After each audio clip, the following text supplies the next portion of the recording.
last year when Swamiji was stricken with the illnesses that Padma and Hriman were in India, in the hospital and so on. There was some discussion when the actual word cancer became uttered as to whether or not this was a truth that should be a thought, that should be broadcast around the world, or should it be kept more quiet. And Swamiji's comment, after things sorted out a little bit, was, I want everyone to know. And it was a little interesting, sort of to see how that evolved. But what came from that is something that I've just found so remarkable in the last few months, which is because he was ill in a way that for many people would have been life-threatening, and because he had to undergo these chemotherapy treatments, which he rejected after a couple, but for a while we thought he was going to be going through this many months of extreme physical challenge. This 24-hour prayer program started around the world, and because we are all around the world, we were able to fill 24 hours worth of prayer, and people everywhere signed up, from 8 to 10. Palo Alto's section was from 9 to 11, and we had it all organized, and everybody was doing it. I mean, I'm talking mostly to people who knew about this. But what happened reminds me of, and I'll backtrack before I finish this thought, in the early years of Ananda, we were really children with our father. We are still children with our father, but we're older children now. We're adult children. We've been made to grow up in certain ways. In those early years especially, there was a great sense of his project. We were here to have a party, and he was going to do his project. People came to levels of maturity at various rates of speed in terms of understanding that it also had something to do with us. But there was always a great thought of how much Swami could give us, or what Ananda could give us, and we were having to grow into another understanding. And I remember vividly one evening, it was at the San Francisco house, the ashram we had there for 10 years. Swamiji was leaving on one of his trips, and it was his practice often to bless us all individually before he would leave. And that night he said, I'm always blessing you. Why don't you bless me? And then he sat in the front, and the only word I could say is made each one of us come forward, because this was before the Festival of Light. This was before many people, or any people perhaps, were giving Kriya. I'm not sure if there were a few other Kriya ministers besides Swamiji at that point or not, but there was only a handful of people who ever lifted up their hand in blessing toward anyone else. And the presumption of presuming to bless him was a little hard, but he insisted. And of course, what happened was, it was one of the most deeply inspiring nights that we'd ever had, because instead of thinking passively, suddenly he was asking us really to step into his reality. And this is what you've heard so beautifully described by the three who spoke before me, that his reality is always one of how can I uplift? And that the thought that, oh, I'm not worthy, is really the thought that keeps us from being able to uplift. In other words, the more ego consciousness, the less there is of God. So it was a practice. And it was a watershed moment in the history of Ananda for us on many levels. In our relationship with Swamiji, and I speak our collectively, there were a handful of people there, but because all of us are linked on this sort of divine golden nerve wire, anything that happens to one devotee in our spiritual family, in one way or another, becomes the reality of all of us through this mystical force called attunement. And it was a watershed moment because it set the stage for our maturing as disciples, which is, yes, of course, discipleship is about God realization. But how will we find God on this particular path? There are hermit paths. There are paths in which you just turn your back on the world and go off and live somewhere by yourself, thinking only of yourself and your relationship to God. This isn't one of them, and you probably noticed that. It wasn't Master's way, and Swamiji has epitomized for us all these years what it is to be a disciple. And in any other ashram context, even in India, in the early years that he was there, the habit of our tradition is to elevate a great disciple who is leading in the Master's name his own flock. He becomes the guru in his own right. It's a role that Swamiji has never accepted.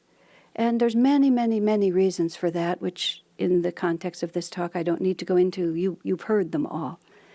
But here's one of them, which is learning to be a guru is not really our personal challenge.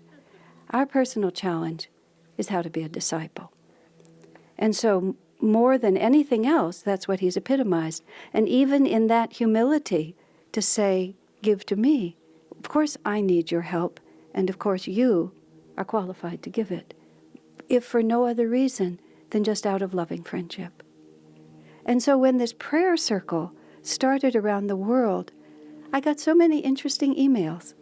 And the interesting emails were all about how much they were receiving of Swamiji's consciousness as soon as they turned it around and tried to give to him.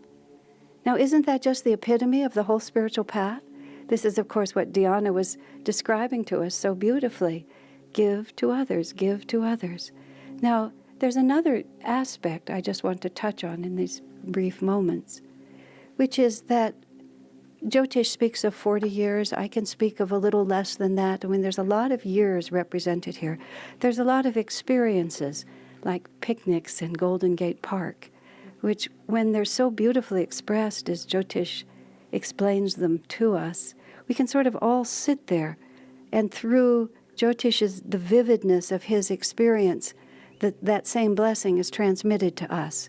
You know, we've always loved to hear Swamiji talk about his experiences with Master, because in the vivid retelling, that vibration comes to us. But even though we don't like to focus on it, Hriman said it so graciously, Swamiji's in a different phase of his life. For one thing, there's just so many. I remember in 1971 or 2, him speaking of a future time in which he would be a world figure. And some girl said at the moment, "Oh, that sounds really neat," and just like that. Swami very seriously looked at me and he said, "These are the good old days." Because there was an intimacy that is now just not possible. One body can't be everywhere. But then we have to ask the real question, then what is the future of Ananda? You know, a handful of people will have known Swamiji, and as our work expands, percentage-wise, that handful will become smaller and smaller, won't it? It's very significant. Whoever mentioned Paul, I think it was Hriman who mentioned Paul. Paul never even met Jesus. He met Jesus through a vision. That was, of course, a real meeting. And then he went out to people. He had never met Jesus, and he went out to people who were hearing about him after he died and created a movement that changed the world. It's a very, very, very, I can't say strong enough, I can't put enough veries into it, how important that fact is. Because yes, there is a certain indescribable joy in the face-to-face experiences we've had with Swamiji. When he was talking a few years ago, it was even 10 years ago before he went to India, when he was talking about how tired he was, and he said one day on the telephone, "I just feel like I could just slip away so easily." And that was partly just because he was so out of his body, and his body was so weak. I said, "Sir, well, we certainly, you've given, 100 lifetimes in one already. We couldn't possibly even dream of holding you back if it's your time to go." I said, "But it won't be as much fun to be on this planet without you." So sweetly he said, "I know, I've been through it." He had 3 years with Master, 3.5 years. He's built 60 years of discipleship on 3.5 years. Because he received him.